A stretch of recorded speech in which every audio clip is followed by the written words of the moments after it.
अस्सलामुअलैकुम जी, welcome back to another vlog. Hope you are doing great. और आज बारिश का भी मौसम एंजॉय कर रहे होंगे। और आज ये कपड़े रिसीव हो गए हैं फाइनली 4 महीने के बाद। भाभी के कपड़े जो स्टिच करने दिए थे ना शादी से पहले के, वो अब आकर हमें रिसीव हो गए। और अभी भी एक सूट उनके पास रह गया सीमस्टर्स के पास, लेकिन ये वाला ना इनकी शादी से पहले का हमने रखा हुआ था ड्रेस। हमने कहा कहीं आने जाने के लिए पहन जाएंगी। अब दावतें वगैरह तो सारी ख़त्म हो चुकी हैं और अब ये कपड़े रिसीव हुए हैं। तो एक इनमें से गर्म सूट रह गया था, वो भी मैं आपको दिखाती हूँ, और एक ये रह गया था। अब ये खुद ही कहीं ना कहीं आने जाने में पहन लेंगी या जुमे के दिन पहन लेंगी।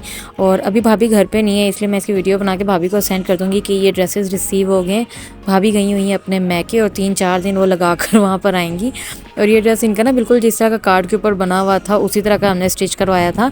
अब पता नहीं इसको गरारा कहते हैं शरारा कहते हैं, मुझे इसमें हमेशा कन्फ्यूजन हो जाती है। ये वो है और अभी इनको प्रेस करना है। जस्ट अभी मैंने इनको शॉपर से निकाल कर ही देखा है और कुछ नहीं। तो इस डज़न की ये बात ख़ास है कि ये जो भाभी है ना, ये कपड़े बहुत सफाई से स्टिच करती हैं।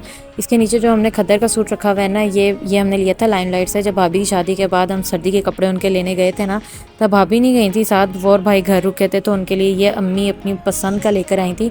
और ये भी जैसा कार्ड पे बना था ना, हमने वैसा ही स्टिच करवाया है। मुझे शर्ट की लेंथ इसकी थोड़ी सी ज़्यादा लग रही थी, लेकिन अब वो भाभी को पहना के चेक कर लेंगे। कोई थोड़ी बहुत चेंजेस करनी हुई ना तो वो फिर हम लोग खुद ही कर लेंगे। अब जाहिर बात है, अब इसको वापस भेजने का तो चांस नहीं लेंगे। कब वापस जाएगा इतने से काम के लिए और कब दोबारा आएगा कोई पता ही नहीं है। अब तो उनके पास ईद के भी कपड़े इतने जमा हो चुके होंगे। अच्छा, इस सूट के ना दुपट्टे के बारे में मैं और छोटी डिस्कशन कर रहे थे। मुझे लग रहा था कि इसके साथ जो चुनरी का दुपट्टा होता है, ये क्रश का दुपट्टा होता है वाइट कलर का, वो अच्छा लगेगा। क्योंकि मोस्टली इस तरह के जो कपड़े होते हैं ना, उनके साथ वाइट ही दुपट्टे जा रहे होते हैं जिनमें वाइट प्रिंट ज़्यादा होता है और जो 2 पीस होते हैं। लेकिन छोटी को लग रहा था कि इसके साथ ना सी ग्रीन कलर का दुपट्टा ज़्यादा अच्छा लगेगा। और अम्मी कह रही थी कि डबल शेड का दुपट्टा होना चाहिए। तो अब ये भाभी भी डिस्कस करेंगी, वो आएंगी तो फिर वही फाइनल करेंगी किस तरह का है। और दुपट्टा इसके साथ अभी लेना है और कुछ घर पे भी पड़े हुए हैं। अगर तो उन दुपट्टों से मैच हो गया तो वो वही ले लेंगी, अदरवाइज़ वो फिर न्यू ले आएंगी। इसके साथ छोटा सा बस पीस बचा था खद्दर का, तो मम्मी को कहती कि उसका ना कोई नैपकिन बना लेते हैं। ये बड़ी अच्छी उसी तरह प्रॉपर शेप में है। बाकी तो सारा कपड़ा इसको लग ही गया था। आजकल वैसे भी पता नहीं क्या हो गया, हर ब्रांड जो है ना अपना कपड़ा बड़ा पूरा पूरा सा लगाती है।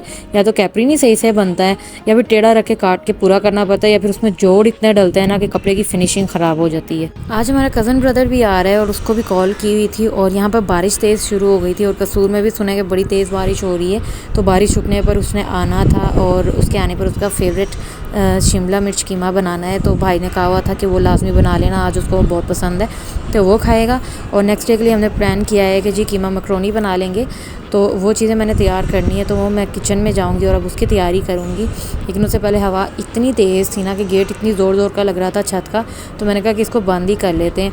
वैसे भी बारिश का रुख आ रहा था नीचे सीढ़ियों की तरफ, तो नीचे सारी चीज़ें गीली होने लग गई थी। ये बारिश ना बड़ी रुक रुक के हो रही थी, बीच में धूप निकल आती थी फिर बारिश होती थी। तो अम्मी ने कहा कि जब बारिश के दौरान धूप निकलती है ना, तो कहते हैं दुआएं ज़्यादा सारी मांगनी चाहिए, बड़ी जल्दी दुआएं कबूल होती हैं। तो इतनी दुआएं मांगी ना मैंने, इतनी दुआएं मांगी, सारा सोच सोच के ब्रेक ले लेके फिर बड़ी तसल्ली से खड़ी होकर सारी दुआएं मांगी। मैं कहा अल्लाह पाक सारी कबूल कर लें इस रमज़ान में बस। अच्छा जी, उसके बाद मैं आ गई थी नीचे। मेरी और छोटे की चाय रह गई थी। हमेशा की तरह मेरी ना भी रहती ना तो भी मेरी चाय ड्यू होती है, तो अब मैं चाय बनाकर वो इंजॉय करूँगी। और उसके बाद मुझे जाना था किचन में। और भाई आ गया, कज़न आ चुका है घर पे, अभी उसके लिए भी हमने थोड़ी तैयारी वगैरह करनी है। तो आज का दिन ना, एक तो उठे बहुत लेट हैं और एक मुझे लगता है कि आज का टाइम रात तक ना किचन में ही गुजर जाएगा। आज नाश्ते में प्लान किया था आलू के पराठे बनाने का, वो अम्मी ने बॉईल कर लिए थे, लेकिन मेरा ना दिल ही नहीं कर रहा था कि मैं उसके बाद थोड़ी सी भी मेहनत करूं। तो मैं चाय रस खा के बैठ गई थी, फिर मुझे दोबारा भूख लग गई। तो अब भाई है, उसका एक फ्रेंड भी आ गया ड्यूटी से सीधा वापसी पर। तो अब वो तो सही लड़के अंदर माहौल बना के बैठे हुए हैं। देखिए असल जो लाइफ है ना, सही लड़के इंजॉय करते हैं। कभी कभी बड़ी जेलसी होती है हमारी, कोई इस तरह की इतनी अच्छी फ्रेंड क्यों नहीं है सारी। एक तो होती थोड़ी देर के लिए, एक लड़कियों में ना जेलसी बहुत ज़्यादा होती है। ज़्यादा देर तक आपके साथ किसी की दोस्ती चल ही नहीं सकती है। और अगर कोई अच्छी हो तो उनकी भी शादियां हो जाती हैं। जो मेरी 3-4 अच्छी अच्छी सहेलियां थी उन सबकी शादियां हो गई। कोई कहीं है, कोई कहीं है, कोई कहीं है। और अल्लाह का शुक्र है अभी तक हम वैसे कांटेक्ट में हैं। जब भी उनको याद करो ना, अक्सर 4 बातें सुना के मेरी बात सुन ही लेती हैं। अब मैं लगी थी यहाँ पर सबके लिए पराठे बनाने, मतलब सबके लिए तो नहीं, भाई और उसके फ्रेंड्स के लिए लगी थी पराठे बनाने के लिए।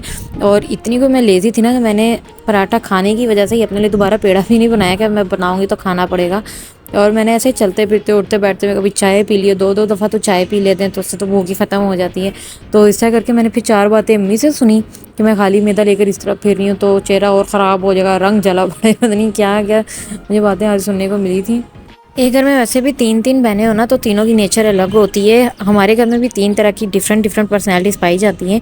एक तो मैं हूँ जो पका के सबको खिला देगी, लेकिन अपनी बारी खाना मुश्किल लगता है। और एक है जिसको किसी की परवाह हो ना, उसने अपना खाना पूरे एहतमाम से खाना है, चाहे जो मर्ज़ी हो जाए, खाना तसल्ली से बैठ के खाना है और बड़े अच्छे तरीके से अपने आप को बड़ा प्रोटोकॉल देना, जो कि बड़ी अच्छी बात है। आपका मी टाइम होना चाहिए। और एक वो है जिसने सबको भी दे देना और उसके बाद अपना भी बना के बैठ के खा लेना, अपने लिए सारे तकल्लुफ़ भी कर लेने।